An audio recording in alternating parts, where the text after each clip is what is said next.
Okay, let's dive in. Just imagine you wake up and there's news that's not just big, it's, well, earth-shattering might be the word. Yeah, absolutely. We're talking about this completely massive, previously undisclosed gold reserve found deep under the Sahel in Africa. And the numbers are just staggering. The source we're looking at, a YouTube news channel digging into this, quotes, $1.2 trillion worth. Trillion! It's almost impossible to wrap your head around. And this isn't just, another discovery. It feels like something that could genuinely rewrite the future for Africa. Exactly. And maybe even shift global economics, geopolitics, everything. Sure. So today, that's our deep dive. We're looking into all the implications of this find using that detailed account from the YouTube channel. Right. They've been tracking it really closely. Our goal for you listening is to get you past that initial shock, understand the sheer scale of the reactions both in Africa and internationally, and the really big questions this throws up. Yeah, what does it all mean? We're going to unpack some surprising details, some really provocative ideas. Think of it as getting a rapid, but still really thorough understanding of a story that's, well, it's still breaking, really. A pivotal moment. Definitely. So where do we start? The treasure itself. Let's do it. So the channel calls it undisclosed, untouched gold. Deep under the Sahel, that huge belt across North Africa. And that number, again, $1.2 trillion. It's mind-boggling, but what's maybe even more interesting is who found it. According to the source, it wasn't a mining company. No, it was the African Union. Specifically, something called a One Africa Army operation. Which, we should probably clarify, the source presents this as more of a developing Pan-African initiative, not like a fully established standing army yet. It was a security op. Right, and the story of how they found it, it's pretty wild. It really is. So they were apparently monitoring illegal foreign mining activities in the Sahel. Standard stuff, maybe. But then an officer noticed something weird in the satellite data. Anomalies. Strange underground activity in this area they called a dead zone, near the border with Mali. A dead zone. Okay, that immediately makes you think, what's going on there? Exactly. So they sent in a special team to check it out. Shadow Unit Zulu, the report calls them. And they had all the gear, right? Yeah. Ground-penetrating radar, drones, the works. Yep. High-tech stuff. But also, and I love this detail from the source, they brought along an old Tanzanian war veteran Oh, yeah? who apparently just, quote, sniffed the air and said, "There's gold here." You can't beat that kind of experience, I guess. Amazing. And apparently he was right on the money. They found 3 massive gold veins underground. Huge ones. How huge? The report says, get this, deeper than the Eiffel Tower. Wow. Okay, picturing that, that really puts the scale into perspective. Deeper than the Eiffel Tower. Mind-blowing. So let's talk potential. Yeah. If this $1.2 trillion is real, what could it actually do for Africa? The source paints a pretty incredible picture. Oh, absolutely staggering. I mean, the figures they throw out, it's enough, they say, to completely cancel all African debt. Just wipe it clean. All of it. All of it. But that's just the start. It could supposedly fund the construction of 80 futuristic cities across the continent. 80 futuristic cities? Yep. And give every single African a solar-powered house and a robot nanny. Okay, robot nanny might be pushing it slightly, but the scale. It's immense. And even after all that, the source claims there'd still be enough left over to buy back every stolen African artifact currently sitting in European museums. Wow, that's not just economic power, that's reclaiming heritage. It's symbolic. It's transformative potential on a level we've probably never seen before. But with great potential comes... Yes, well, great challenges, right? What are the immediate hurdles? Well, there's an economist quoted in the report. They call him the dollar prophet. Okay. And he apparently described this discovery as Africa's final boarding call. Final boarding call. That sounds ominous. It implies massive stakes.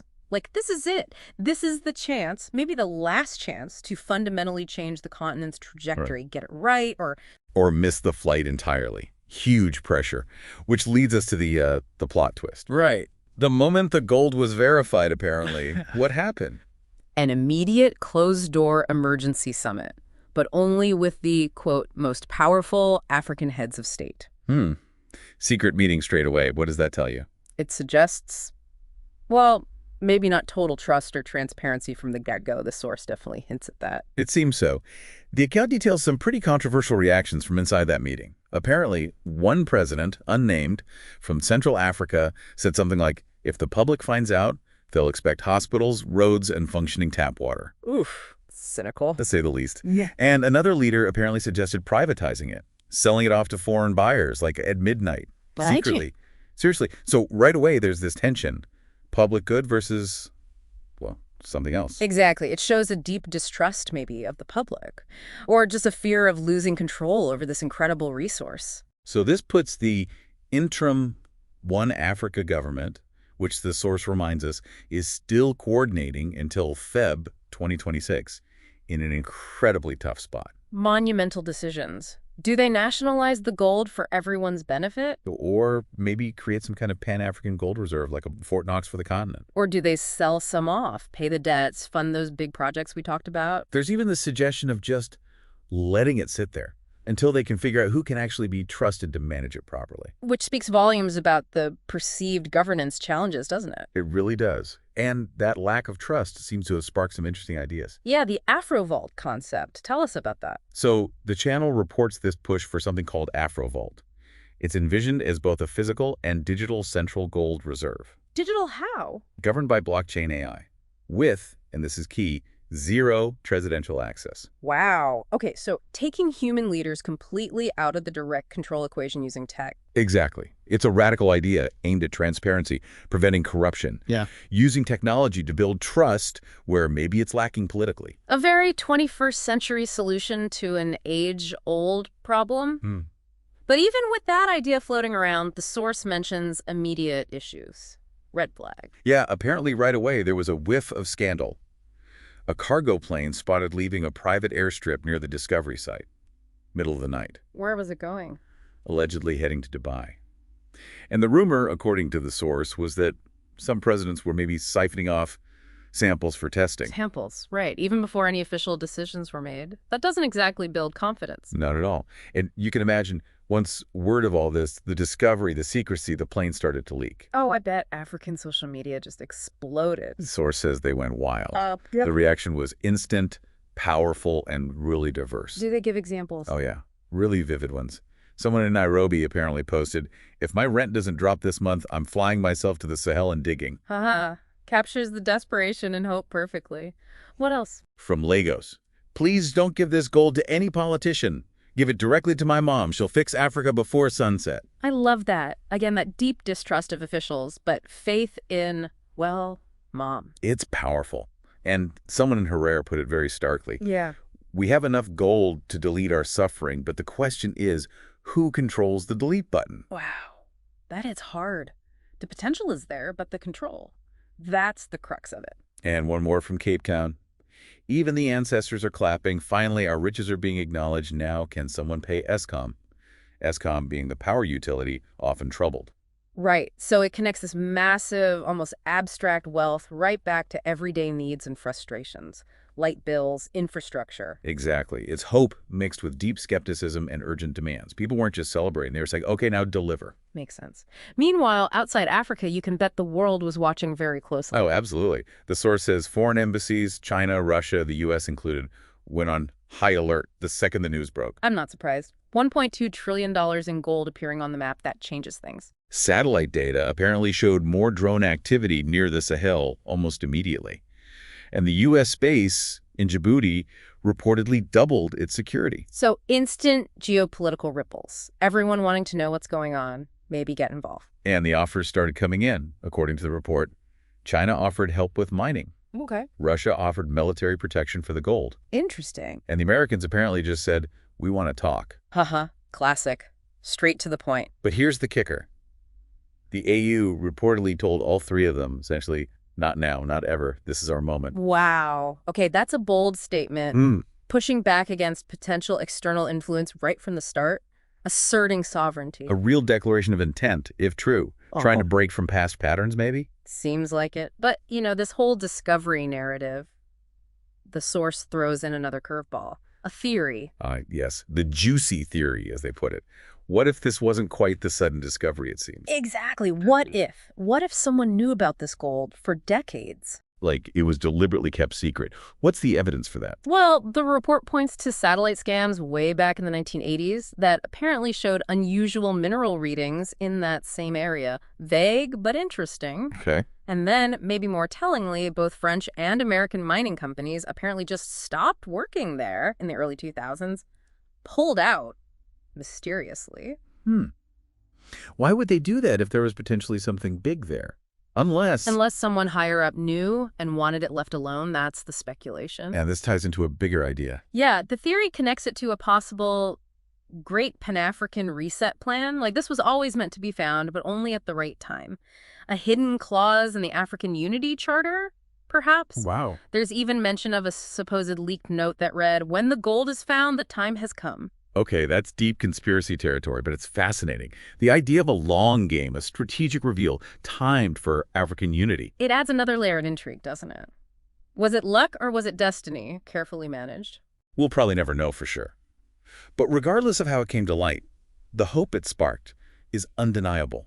And people have ideas, big ideas, for what to do with it. Oh yeah, the source shared listener suggestions, right, from the channel's followers. They did. And they're ambitious. Things like building Afronet, Africa's own internet, but crucially, with no ads and no Zuckerberg.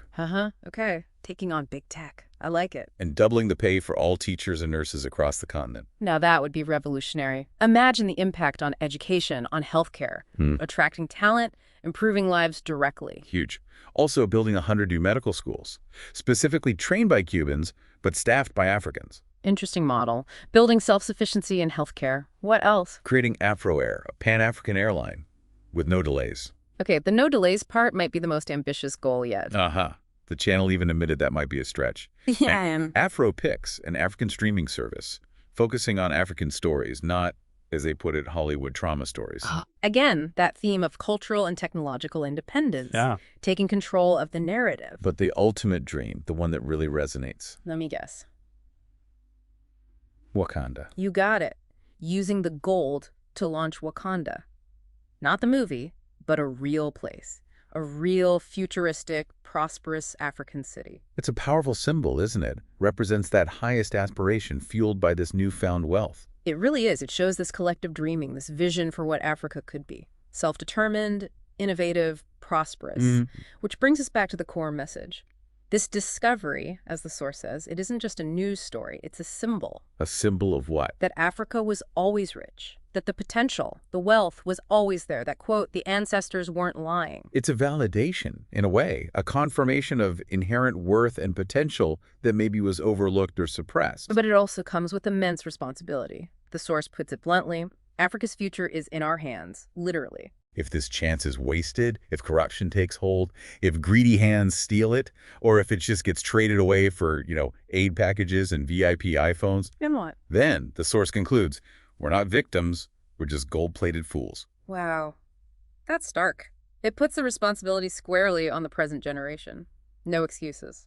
It really does. It frames it as a moral test, almost. Can Africa seize this moment? A profound challenge. So thinking about everything we've discussed, the scale, the secrecy, the public reaction, the foreign interest, the conspiracy theories, the dreams, it leaves you, the listener, with a lot to mull over. Definitely.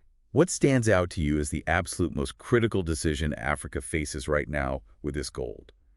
If you were in charge, how would you even begin to ensure this incredible wealth actually benefits everyone, the whole continent and all its people? That's the multi-trillion-dollar question, isn't it? Something to keep thinking about.